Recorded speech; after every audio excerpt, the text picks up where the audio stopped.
What's up, podcast listeners and YouTube watchers? I'm Chase Lee, the co-host of the Real Me and a movie podcast and a contributing reviewer on DallasMovieScreenings.com. And the movie I'm going to be reviewing right now for you guys is Alita: Battle Angel. And this one is based on the very popular manga that I have not read or delved into at all, so take that with a grain of salt. So if I mispronounce some names or whatever, I apologize. But anyways, it's based on that popular source material. And then now we have the brainchild of James Cameron and Robert Rodriguez at the helm in the director position to tackle this project. Now, James Cameron's been wanting to do this project for years, but the technology hasn't really caught up to the point where he could do this successfully and not make it look terrible. So, you know, with him working with Avatar and, of course, with Weta and all that, all the digital footprints that he's made on that movie, the strides to do something like an Alita: Battle Angel are more possible now than they were, 10, 20 years ago.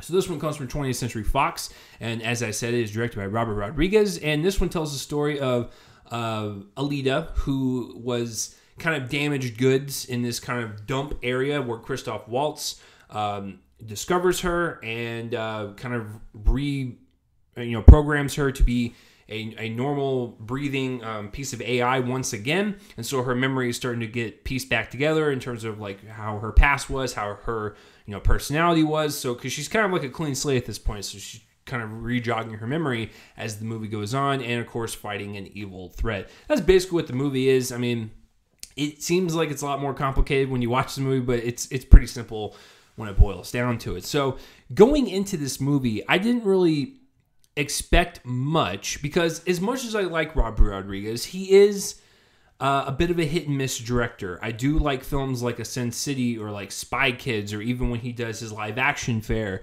and works with Quentin Tarantino with like Planet Terror, or anything with Antonio Banderas or Salma Hayek. It's just he's a very diverse director, and I've always really appreciated his approach to fantasy and really kind of making it cartoony when it needs to be, and kind of over the top and violent when it needs to be. He is one of the best people at just making pure entertainment.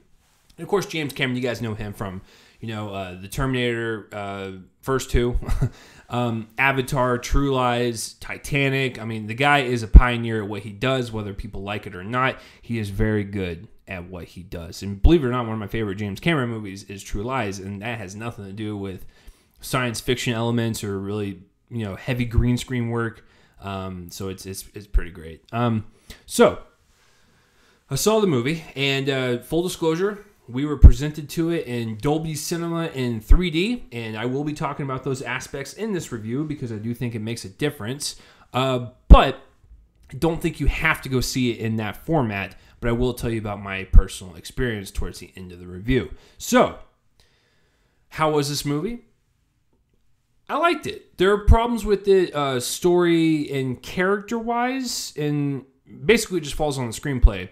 But I think as a technical achievement, once again, James Cameron can put his magic touch on it, and just it works. And of course, he produced it, he co-wrote it, and then Robert Rodriguez really kind of took that script and his producer kind of mentorship and really turned it into, I think, something special. And I don't want to take away from the technical aspects about it, even though I think it falls short on the story a little bit. So, to start with the technical stuff, let's get out of the way, because everyone's going to say this in the review, so I will just get it out of the way, and we'll go to more of the probably not as talked about stuff in other people's reviews. But in terms of the CGI, on a visual level, it is stunning. I mean, we're dealing with a lot of mocap work, where Alita herself and like people like Ed Skrein's character and some of the other villains, the actors are in the suits. They have the dots on their faces to really kind of capture the detail of the facial expressions and all that stuff. It is absolutely breathtaking, and I do not want to take this movie's credit away from that. It is stunning work. I've always been impressed with mocap, unless it's like freakish and ghoulish, like Mars Needs Moms or Mars Needs Moms. And so, mocap can go completely horrid. I'm very well aware of that, but this is a movie that utilizes it to its degree, because you want to create a world especially in science fiction and fantasy. You want to create a world that feels grounded and that feels like you can actually see this happening on screen, and it doesn't take you out of the movie. It blends in with its environments and characters and props and everything to make it this real breathable world that, even though it seems really absurd to us, we can see it as a real thing because of how good the visual effects are, is to blend in with everything in the movie, whether it's practical or CGI, and really make this kind of cohesive experience. And the CGI is absolutely breathtaking. There are several close-ups of, Alita, and it's really freaky sometimes on how good it is, and really kind of capturing the facial expressions of that actress, which is Salazar. I'm blanking on her first name. As I'm talking, I'll look it up on the side here. Rosa Salazar, excuse me. So yes, she is very good in the role, because it's not just this animated thing walking on screen. We have this real breathable actress committing to her performance, and it shows on screen. She just has this kind of digital mask on her, and I think she absolutely is a force in nature when it comes to her performance, and of course with the CGI. So yes, technical achievement, CGI, fantastic. The environments of the city look really great, really detailed, and really with a lot of depth. And that's where the 3D actually comes into play, because it's just an enhancement on the overall story. It's not really something that's necessary. It's just an enhancement, but it works. So the cities are really well realized. The people, the villains, just everything on a visual front, even color-wise, it's nice to look at. And it's something where I wish like Immortal Engines would have done better at, because this movie actually has a lot of similarities in terms of that movie, where there was a lot of passion and care into this one. I could definitely see that from that side. Okay, that's out of the way. So let's boil it down to the story. How was the story overall? I think in terms of, because they're going for a franchise on this one, in terms of a first one, I think it's a strong start, but it's also its downfall. When it got towards the end of the movie, I felt like the story was rushing a little bit, like especially like the last 5 to 10 minutes. I was like, this feels like a different movie. This feels like maybe the second or third act to the second movie. It felt incomplete. It felt a little jarring. And to be quite frank with you, once the movie ended, I was like, is there not more after this? Like, it felt like it was setting itself up to go for another 10 to 15 minutes, but it just ultimately kind of cut itself off short. And it didn't really sit well for me. So the last 10 minutes, I did not really care for, because this movie is basically just set up for the next movies. And I don't mind that if you can deliver a really powerful story. But this story overall was slightly mediocre to slightly good. So it wasn't even an overall great experience story-wise to where I could justify the way the last 10 minutes kind of come out to play. So I think that's a really big issue, because it's a movie that's setting itself up for other movies, but I don't think it earns it. So that's kind of where I'm battling with that. But everything up until that point, fun. What a great little adventure ride that this movie kind of takes us on. From the moment the movie starts with Christoph Waltz, finding these parts and really putting them together, we just kind of see her just exploring around the city and just really understanding her past and understanding stuff around her, because she is something kind of out of this time. That's all I'll say. But she doesn't really know much in the future, and the present that she's in. So it's one of those things to where we just kind of get to see her explore it as we're getting to explore, because this is very new to most audiences, and she's a really great character to follow around. And then the action scenes that she partakes in are really well handled. They're really just kind of exciting and fun little injections into the movie. But I think what this movie shines the most in is the character moments with her, with Alita the most. There are some characters that are a bit underused and a bit underwritten, and some of them don't even get their time to shine enough before maybe their demise or something. So I think with her, and especially with Rose's performance, it's a really great kind of lead character to follow with, someone that's basically being born into this world and really kind of finding her own, just rediscovering her past and really just kind of moving forward in this really just kind of like warrior mentality. I loved just kind of like watching anything with her on screen, and once again, a great kind of lead to take on the film. I think everyone else was fine. I think the love interest, that was probably my least favorite part about the movie, believe it or not. I didn't really buy into it, and once again, towards the end, something happens, and I felt like it was just a waste of time on screen, considering what happens at the end. And then like people like Mahershala Ali, Jennifer Connelly, and then Christoph Waltz was probably the closest in terms of a fully realized character in terms of personality and just what he does in the movie and just everything about him. He was well-rounded. Everyone else, I just felt like they were half-baked in terms of concept and not really delivered in full. And that might just be because this was all a setup movie.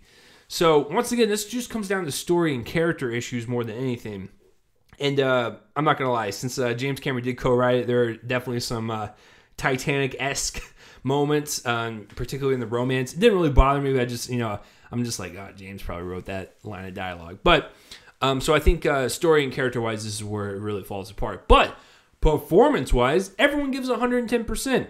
Even with Mahershala Ali, who I absolutely adore, he is having so much fun in this movie. There's not really much to his character, but he has a lot of fun with this. This is kind of like what Eddie Redmayne brought to the table with Jupiter Ascending, except it wasn't that abrasive in awkwardness with his performance. But I thought, he had a lot of fun with it. Jennifer Connelly, she's great and everything. Christoph Waltz was very lovable, very kind.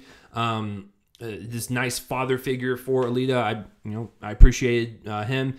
And then all the people I didn't really recognize. Ed Skrein was fun to watch.